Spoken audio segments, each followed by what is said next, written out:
I have the honor of introducing myself for the next presentation, today talking about some of the efforts from the E-Extension and particularly the Climate Learning Network and the Climate Forest and Woodlands COP. For those of you who don't know Bill or Southern Regional Extension Forestry, that's who I'm working for right now. This is a regional group in the Southeast that basically, hold on, am I even on? Okay, I just wanted to make sure I was on. This is a regional group in the Southeast that is basically responsible for 13 states in the Southeast providing extension support through the land grant system to universities in the South and Southeast. And the Climate Learning Network is an offshoot of that has actually grown into a national project that we'll be talking about in just a second here. This is going to be a relatively short talk, so if you have any questions, again, please feel free to use that question panel on the side. To tell you a little bit about myself, I am actually an agricultural engineer by training. Most of my work has been in bioenergy and sustainability.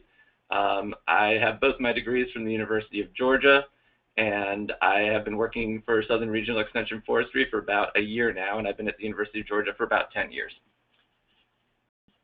I'm going to talk a little bit about E-Extension here.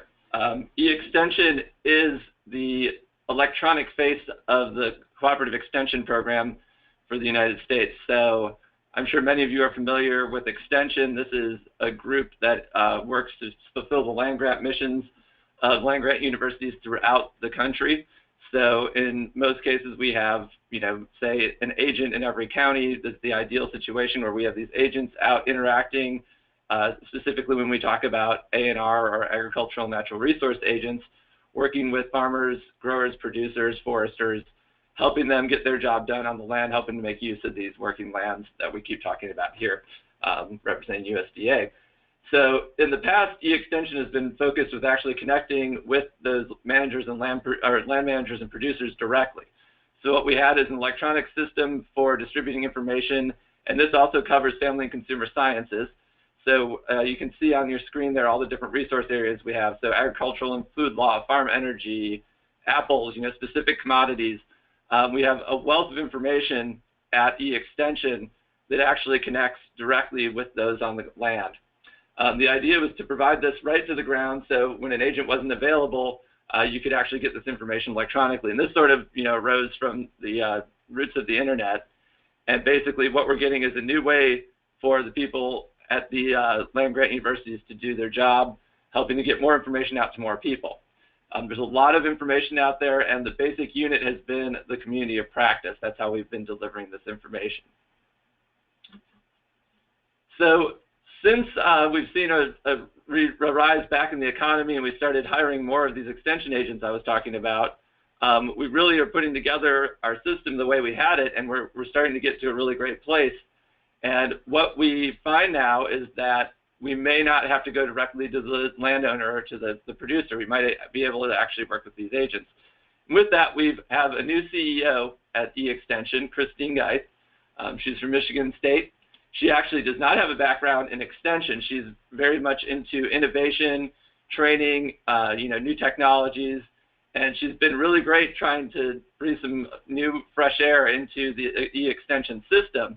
And what she has arrived on is an I3 system where we're going to focus on issues, innovation, and most importantly, impact. What we really want to see is an impact on the ground from the great things that we're doing, particularly for our discussion in climate at the universities.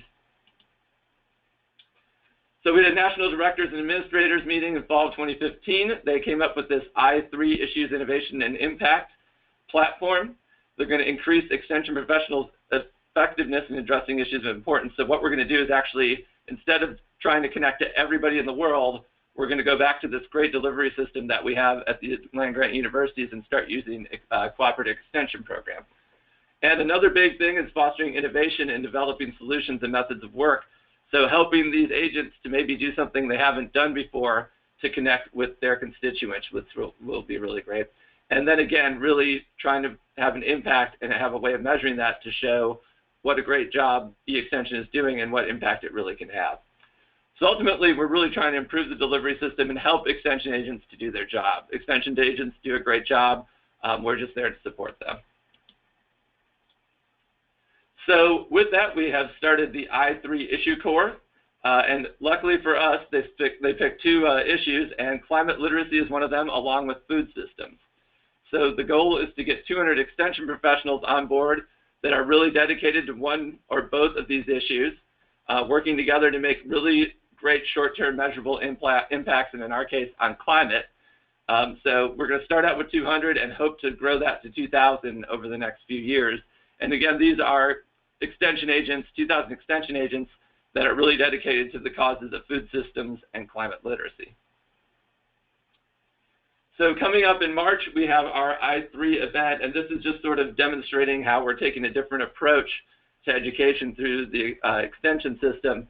So we're going to have workshops which will include demonstrations, things that we've seen before, but again, this is going to be demonstrating brand new technologies, some hopefully very innovative ways of delivering information to the people on the ground.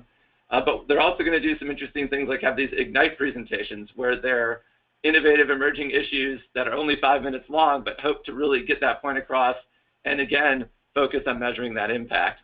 And we are also going to have knowledge cafes, which are a little bit longer, which are looking at specifically at emerging issues. So this is just sort of to demonstrate the new direction that e-extension is going in.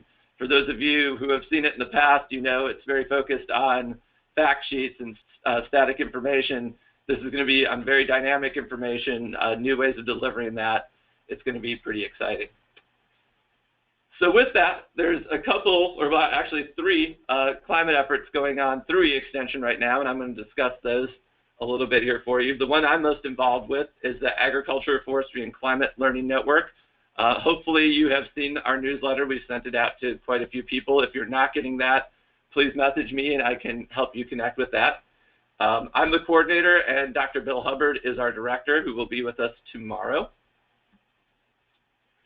So the climate hubs, as I guess we know since we're at a climate hub event, they're broken up into these 7 regions, and then we have 3 sub-hubs. And originally this project started out as a Northeast and Southeast pilot program, which also included the Caribbean. And we've expanded now, first with the Pacific Northwest, and then adding all the regions. So we are actually working with all the climate hub regions, and really one of our goals is to assist in connecting those climate hubs with the extension delivery system at the land-grant universities. There's a lot of great research going on, both at the hubs and at the universities. We're simply there to help translate that information, get it to the extension agent so they can take it to the ground. We're not trying to reinvent the wheel. We're not trying to duplicate any effort. We're simply here to assist people that are already doing their job and hopefully make it easier for them to do it. One of the ways we do that is holding events like this, like we're doing right now. And we are also working on some other educational materials. So our main goal is to actually create a network of climate literate extension agents. And again, taking that great information from the land-grant system and providing it down to our agents. We're also here to provide a natural forum for climate hubs and extension to work together. Again, not trying to duplicate any efforts, but actually just trying to help relationships that already exist, give a little bit more manpower to those efforts. Our main audience is extension agents, and we are also working with other agriculture and forestry professionals. So, for example, crop advisors, professional foresters. We're trying to connect with anybody that can actually connect with the people on the ground. That's our main goal, is to help inform basically teach the teachers about climate. So our approach is to develop and identify existing tools and educational materials that are specifically aimed at that extension audience. We've been very active with social media, and we found it to be very useful, actually, to connect with agents. It's been a pretty great way to get to them. I think as we hire new agents and we get younger agents on board, we're actually able to use social media a lot more effectively with the newer agents. And a great thing about all these new agents being hired is we can connect with them right out of the gate. I know here in Georgia over the past year, we've hired quite a few new, younger agents, and it's been great connecting with them because they're really into this innovation idea and working with new technologies. And then we're also trying to create a network of extension agents so these agents can actually work together and get questions about climate answered within this network.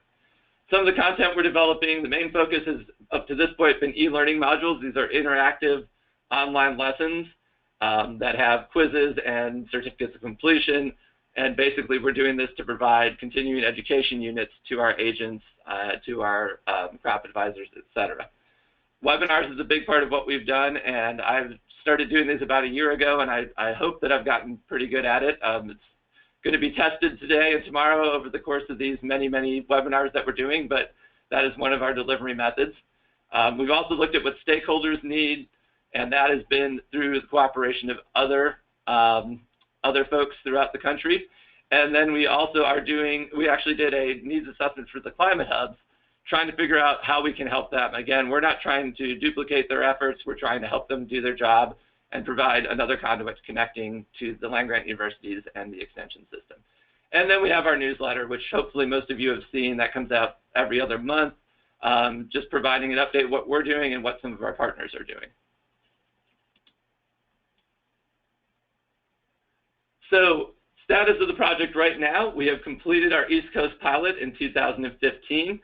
That included the development of e-learning modules and a webinar series. That webinar series is complete.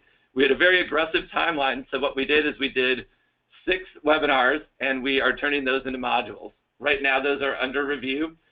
When those are done, we will launch our website, and you will see more of a presence of CLN, hopefully, in your lives. And we are coordinating with the Climate and Forest and Woodlands COP. That's a community of practice that already existed. I'm going to talk a little bit about them in a second. So what's next? We're doing the national expansion. So we're going to be working with all of the hubs and sub-hubs. We have the website launch coming up. Our modules will be coming along with that. We'll be working with our I3 core, and we'll be working on an extension climate tools database that will specifically focus on providing useful climate information and tools to an extension audience. And here's a look at that database as it stands right now. So this is what our website basically is going to look like. This is the framework. You can reach us at Facebook at Climate Learning Network. Twitter handle is ClimateLN. And we're at the Climate Science Learning Network.wordpress.com. That basically houses our newsletter if you're not getting that via email. So those are 3 ways to get a hold of us. So now I'm going to change gears a little bit and start talking about the Climate Forest and Woodlands Community of Practice. This is a great partner for us. They're located at UNC, and we're at the University of Georgia. So we try to get together about once a month or once every 2 months to discuss efforts. And there's a lot of parallels between the 2 efforts. The one big difference is that we have an agricultural component in the Learning Network, and the CFW is completely focused on forests and woodlands. So what they're trying to do, and again, they started out as a COP, so their community of practice was focused on providing information for those on the ground. We're a little different, again, where we're trying with the Climate Learning Network to get to an extension audience, but the CFW is also very focused on connecting with extension. So there is a parallel there, which is one of the reasons we work together so well. So again, we're trying to translate the research that's going on at the universities to an extension audience so it can be used on the ground. It's an accessible online resource and looking at climate change impacts and adaptation for forests. Their audience, again, is forest landowners and the extension professionals who support them. So a big part of what we do with the extension in general is translating research from the partners. So we're talking about the climate hubs. Another thing that we work really closely with are these coordinated agricultural projects, the CAPs, the CAPs from USDA. We have these for very specific commodities. For example, Pine Map down here in the Southeast is looking at how climate change is going to affect pine forests. We have wheat cap, we have a corn cap. So we're looking at how climate change can affect these specific commodities. Taking that research and translating it to extension is critical. If we do a good job at that, we can actually see these efforts make an impact on the ground, which is ultimately what this is all about. So it's really great working to see this actually have an actual impact. And again, they're trying to build a network within extension, just as we are, and trying to connect those forest owners with the extension agents and provide information about climate and how it might affect them. And when we look at forests, we have a much bigger time frame, so that climate change is going to have a much bigger effect in some cases on forests than on some annual crops.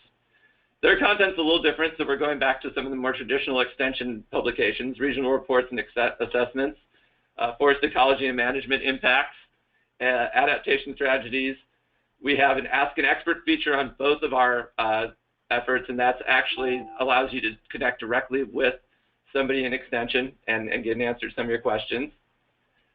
We also have upcoming webinars and Twitter feed coming out of the CFW.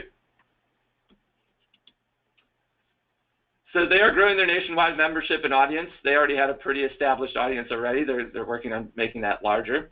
They have an active social media campaign. They're working with partners, and they're also coordinating with us at the Climate Learning Network. And again, over here, you can see they've had a lot of luck using social media to connect with some of their constituents.